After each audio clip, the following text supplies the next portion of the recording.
Bugünkü dersimizin mevzusu 3 funksiyadır. Hipersılka, hyperlink, straka, row və çislostrof, rows. Bu 3 funksiyanın üçü də formula tabında sılki massivi, yəni massivlər və istinadlar bölməsində yerləşirlər. Hipersılka, straka, bir də çislostrof. Yaz baxaq görək bu funksiyalar necə işləyirlər. Başlayırıq hyperlink funksiyasından, yəni hipersılka. Bu funksiya imkan verir ki, Excel proqramında, yəni Excel faylında müəyyən bir linklər yerləşdirək. Həm xarici resursa, həm daxili resursa. Xarici resurs deyəndə, yəni internetdə olan bir saytda müraciət etmək olar. Daxili resurs deyəndə kompüterin yaddaşında olan istənilən bir faylı bu linkin köməyi ilə açmaq olar. Birinci baxırıq xarici resursa. Keçək brauzera. Açaq istənilən bir resursu. Deyək ki, YouTube olsun. YouTube'un içində istənilən bir video süjeti açaq. Deyək ki, bax bu video süjetdir. Linki kopyalayırıq.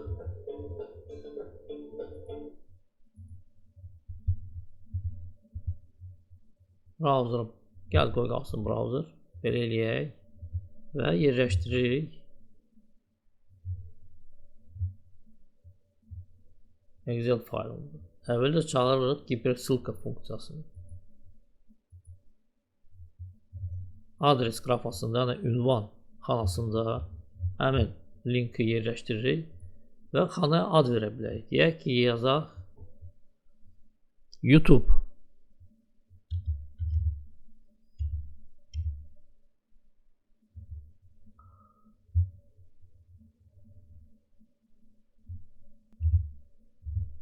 Belə.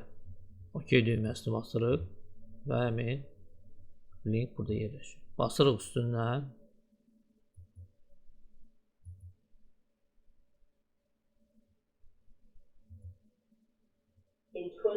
Və görürsünüz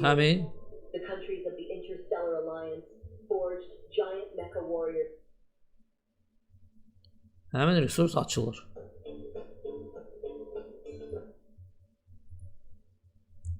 İndi daxili resursa baxaq. Keçirik qovluğumuza. Deyək ki, bax bu 4-cü faylı açmaq istəyir. Bax burada belə bir sətr var. Ünvanı göstərir bu qovluğa. Kopyalay adres, sağ düyməni basırıq. Kopyalay adres, yəni ünvanı kopyala. Keçirik Excel faylına. Hyperlink funksiyasını çağırırıq. Və burada həmin linki yerləşdirir. Adı da qoyuruq, deyək ki, dərs 4.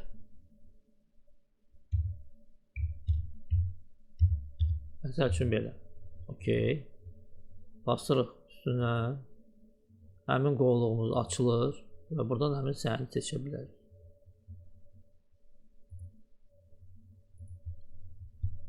İndi keçək straka, row funksiyasına. Görək bu funksiya necə işləyir. Yaz burada çağıraq funksiyanı. Bərabərdir. Straka. Keçək pəncərəyə. Və burada fikir verirsiniz, artıq nəticəni göstərir 2. Yəni arqumenti göstərməsəz, siz hansı sətirdə durursa, onu sizə göstərir. Sətrin nömrəsini göstərir. Bizə görürsünüz ikinci sətirdir. OK bassaq, bax 2-ni göstərir. Əgər sizə başqa sətr lazımdırsa və siz ikinci sətirdə durursa, tutalım ki, bu sətr 16-cı sətr. Əliyev Əli. İstənilən xananı basırsınız və həmin sətrin nömrəsini sizə göstərir sistem 16. Bu belə sadə bir funksiyadır, belə işlədir. İndi gəliz görək, bu funksiyanın köməyi ilə necə müəyyən əməliyyatları yerinə yetirmək olar. Keçək bax ikinci cədvələ. İki cədvəl sizin üçün hazırlamışam. Keçək ikinci cədvələ. Bu biraz sadədir. Görürsünüz 5 sətr var. 1, 2, 3, 4, 5. Soyad, ad yazılır. Sonra ki nömrələmək istəyirik. Yazırıq 1, 2 və bundan sonra 2 xananı seçib dartırıq aşağı. Və görürsünüz nömrələmə gedir ardıcıllıqla. Amma gəl bura qədər aparım belə. Amma belə bir nüans var. Sonra ki Məmmədov Seyran səhv yığmış, lazım deyil. Buradan ləğv eləyirik. Və fikir verirsiniz. 3 nömrə itir, 4 onun yerinə keçir. Amma bizə lazımdır ki, ləğv eləyəndə burada gəlsin 1, 2, 3, 4. Yəni sıralama itməsin. Bunun üçün straka funksiyasından istifadə eləmək olar. Gəl bunu yığışdırım. Qoyuruq kursoru bura. Və burada yığırıq straka. Yəni funksiyanı çağırırıq. Keçək pəncərəsinə. Və burada basırıq bu xananı A16-nı. Nəticə gəlir 16. Dartsaq aşağı gedəcək 17, 18, 19, 20 görürsünüz. Amma bizə lazımdır ki burada 1 olsun. Çünki hesablama buradan başlayır. Buradan yox, buradan başlayır. Neyi eləmək olar? Burada yazırsınız çıxsın 15. Və artıq burada 1 alırıq. Bundan sonra dartırıq aşağı və sıralama gedir 1, 2, 3, 4, 5. İndi burada 3-cü sətri yox eləsəm, fikir verir. Avtomatik 4 keçir 3-ün yerinə və avtomatik olaraq nömrə də dəyişir. 4 dəyişir 3-ə, 5 dəyişir 4-ə. Amma əvvəlki variantda dəyişmə yox idi. Və burada bu funksiya, straka funksiyası bizə kömək edir ki, əllə sıralamanı dəyişməyək. İndi keçək bu cədvələ. Burada şəhərlərdir. Ş1, Ş2, Ş10 şəhərlərdir. Bu onların əhalisidir. Bu cədvəldən straka funksiyasının köməyi ilə biz ən böyük şəhəri tapmalıyıq. Yəni əhalisi ən böyük olan şəhəri tapmalıyıq. Daha doğrusu həmin sətri tapmalıyıq. Hansında ki ən böyük əhalisi olan şəhər yerləşir. Yəni hal-hazırda 7-ci sətirdir. Burada görürsünüz 8-ci sətirdir. Amma biz hesablamanı buradan başlayacağıq. Yəni birinci sətri başlıqlar yoxdur. Şəhər, əhali onu nəzərə almayacaq. Yəni olacaq 1, 2, 3, 4, 5, 6, 7. Yəni əgər əməliyyatı düz aparsaq burada 7 ədədi görsənməlidir. Gəl baxaq görək bunu necə eləmək olur. Bu əməliyyatda 3 funksiya iştirak edəcək. Birinci funksiya yesli, yəni if. İkinci funksiya max və üçüncü funksiya straka. Birinci, ikinci funksiyanı keçən dərslərdə keçmişik. Üçüncü funksiyanı indi keçirik. Niyə bu 3 funksiya? Çünki biz bu diapazonda maksimal ədəd axtarırıq. Maksimal ədəd tapmaq üçün də max funksiyasını istifadə edirik. Və şərti belə qoyuruq. Əgər bu diapazonda, yəni əgər, o deməkdir ki, əgər funksiyası istifadə olunacaq. Əgər bu diapazonda maksimal ədəd tapırıqsa, onun nömrəsini C sütununda yerləşdir. Yəni C8 xanasında yerləşdir. Bunu da straka funksiyası eləyir. Gəl baxaq, indi bunu necə eləyir. Yazırıq bərabərdir. Çağırırıq yesli funksiyasını, əgər funksiyasını. Açırıq bu pəncərəni və burada soruşuruq ki, hardan əməliyyat başlayır? Yəni buradan, yəni B2 xanasından. Və şərt nə olacaq? Əgər B2 bərabərdir maksimal ədədə, bu diapazonda olan maksimal ədədə, yəni çağırırıq max funksiyasını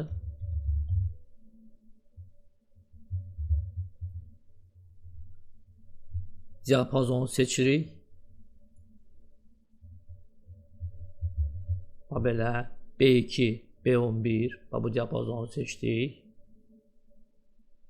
Əgər bu şərt yerinə yetirilirsə,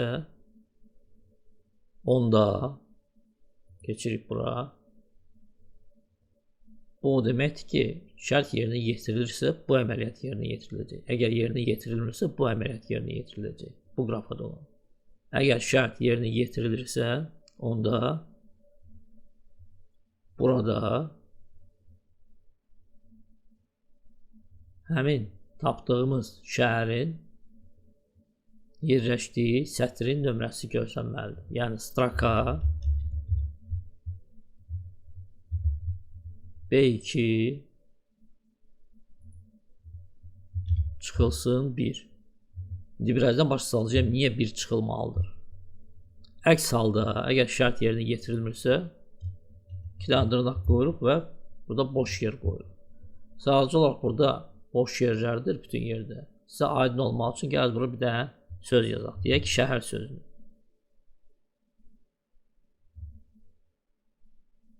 Şəhər. Yəni, əgər hər şey düz olsa, bütün xanalarda var, buradan bura qədər şəhər yazılacaq. Burada isə 7 yazılacaq. Gəl baxaq gör əməliyyat düz olur yoxsa yox. Bu əməliyyat gərək yuxarıda eləyərdik. Eyb yoxdur, burada eləyək belə. Belə, şəhər. Gəl bunu köçürdə yuxarı.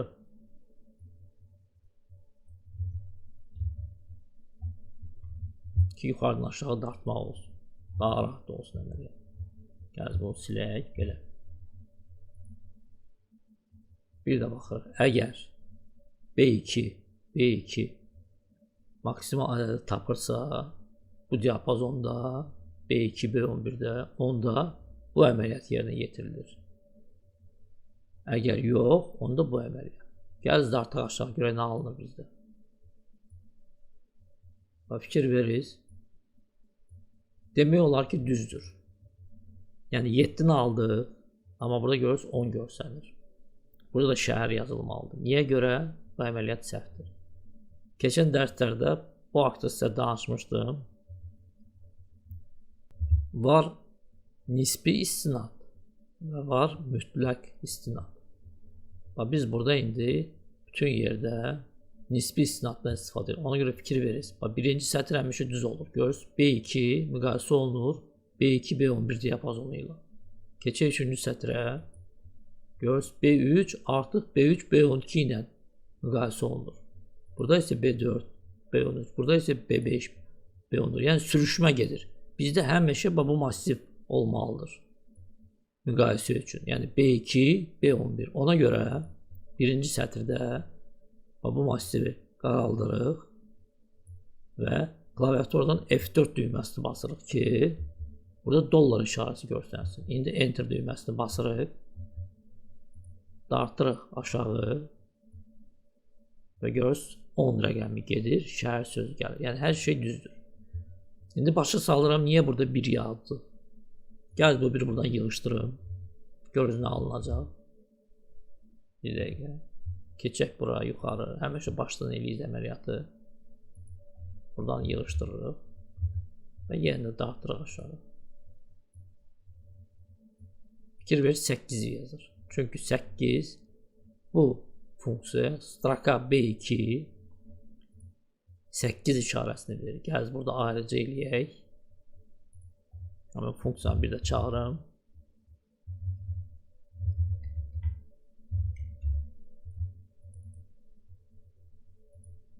Ya burada yığırıq B2.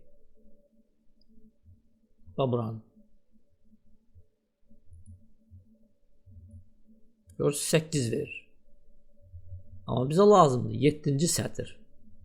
Çünki gəlin dediyim kimi əməliyyat buradan gedir. Buradan yox. Buradan gedir. Bu isə olmalı 7-ci sətir. 1, 2, 3, 4, 5, 6, 7. Buna görə də burada B2 yığandan sonra çıxırıq 1-i. Ki nəticə düz olsun.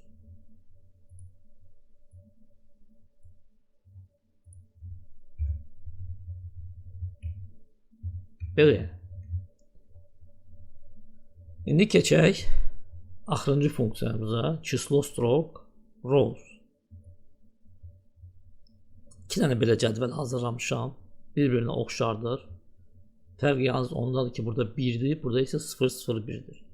Və görək çislo stroke funksiyası necə işləyir. Gəl baxaq görək sistem nə yazır bizə. Yazır ki, возвращает количество строк в ссылке массиве. Yəni sətirlərin sayını bizə qaytarır. Gəl bax gör necə eləyir. Bərabərdir çislo stroke. Və burada yığırıq tutalım ki A1 bizə 1 göndərir. Yəni cəmi 1 sətirdir. Gəl belə eləyək. Görürsünüz 3 sətir qaytarır. 1, 2, 3. Yəni sətirlərin sayını bizə qaytarır. Bunu belə eləmək olar. Massiv kimi A1, A1. 1 göndərəcək. Birinci sətirdir. Və belə bir variant da var. A, A. Fikir ver 1 milyon 485 1 milyon 48 min 576 göstərir. Bu Excel proqramında faylın içində olan maksimal sətirlərin sayıdır. İndi gəl görək bu funksiya bizə necə kömək edəcək. Gəl bunu silək. Məsələ belədir. Yəni burada görürsünüz artım gedir. A1, A2, A3. Bizə lazım sonra olsun A4, A5, A6, A7 və s. Amma B13 qalsın. Adı üsulundan bunu belə eləsək, fikir verirsiniz. Dəyişmə getmir. Dəyişmə buradan gedir. Görürsünüz B14, B15, B16. Burada isə dəyişmir. A1, A2, A1, A2, A1, A2. Bizə lazımdır 3, 4, 5, 6 olsun. Bunu necə eləmək olar? Çislo stroke funksiyasının köməyi ilə. Keçirik bura. Və burada funksiyanı çağırırıq. Ç stroke. Funksiyanı çağırdıq. Və burada yığırıq.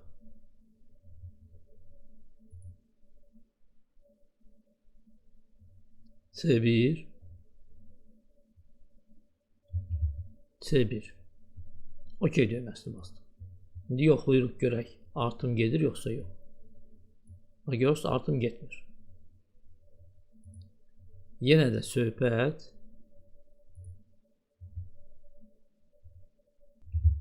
mütləq və nisbi istinadlardan gedir. Ona görə birinci diapazonu bu C1-i eləyirik mütləq istinad. F4-ü basırıq klaviaturadan belə və enter düyməsi. İndi baxaq görək. Artım gedir yoxsa yox. Görürsünüz artır. Bundan sonra nə edirik? Bu funksiyanın qabağına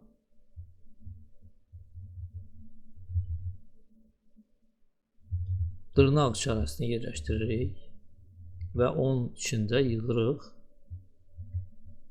A tire.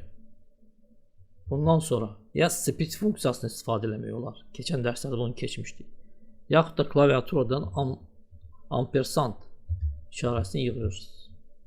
Keçirsiniz sətrin axırına və sətrin axırında yenə də ampersand dırnaq işarəsi və dırnaqların arasında yığırsınız B13 və enter düyməsini basırsınız. Gördünüz alındı. İndi də artırıq aşağı və hər şey düz olur. Aşağıda da arta bilərsiniz. Görürsünüz artım gedir. Və belə. İndi həmin əməliyyatı bu cədvəldə eləyək. Fərq bir dənə ondadır ki, burada 0,0 var. Yəni belə eləsək sıfırlar yığışacaq. Yəni olmayacaq. Sistem onu siləcək. Çünki 0,01 yazmaq olmur. Mütləq sistem onu 1 eləyəcək. Əgər bu ədəddirsə, ona görə bu ədədləri biz mətn şəklinə çevirməliyik. Əvvəli eynidir. Yəni bu funksiyanı necə eləmişik, elə də olacaq. Yəni gəl eyni əməliyyatı təkrarlayaq. Çağırırıq funksiyanı Q stroke Keçirik bura. Və burada massivdə C14'ü çağır. Artıq C1 yox, C14. C14, C14. O saat birinci diapazonu çeviririk mütləq istinada və OK düyməsini basırıq. Dartırıq aşağı görə alınır, alınmır. Bəli, alınır. Dəyişiklikləri yerinə yetiririk. Buradakı kimi qoyuruq kursoru bura. Dırnaq işarəsini yerləşdiririk. Dırnağın içərisində yığırıq A tiri. Sonra keçirik bura. Ampersand işarəsini qoyuruq. Keçirik sətrin arxasına. Ampersand. Dırnaq işarəsi. Və dırnaqların arasında tire B13. Basırıq. Alındı. Belə variant. Dartırıq. Gedir. Qaytarıq dala. İndi burada birin qabağına 2 dənə 0 yerləşdirməliyik. Bunun üçün burada keystroke funksiyasının qabağından text funksiyasını istifadə edəcəyik. Yığırıq text. Düzdürmü? Mötərizini açırıq. Artıq bu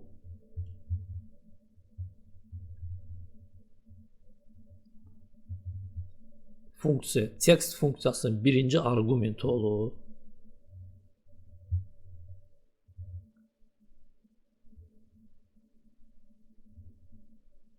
Yığırıq burada ikinci arqumenti, nöqtə vergül. İkinci arqument bizdə olacaq sıfırlar. Dırnaq arası. Yığırıq 2 dənə sıfırı. Belə mötərizəni bağlayırıq. Ampersand və belə görürük mötərizənin sayını. Düzdürün bizdə 1, 2 açdıq, 1, 2 bağladıq. Enter. Bax görürsünüz. Demək olar ki alındı. Bir balaca səhv burada. Bir dənə 0 əlavə etməliyik. Hər şey qaydasındadır. Dartırıq aşağı və görürsünüz. Bir artım gelir. Bu tərəf qalır yerində, bu tərəf isə artır. Və belə bu funksiyaların köməyi ilə müxtəlif əməliyyatlar massivlərin içində yerinə yetirmək olar. Bununla bugünkü dərsimiz yekunlaşır. Göndərək bunu yaddaşa. Bugünə bu qədər.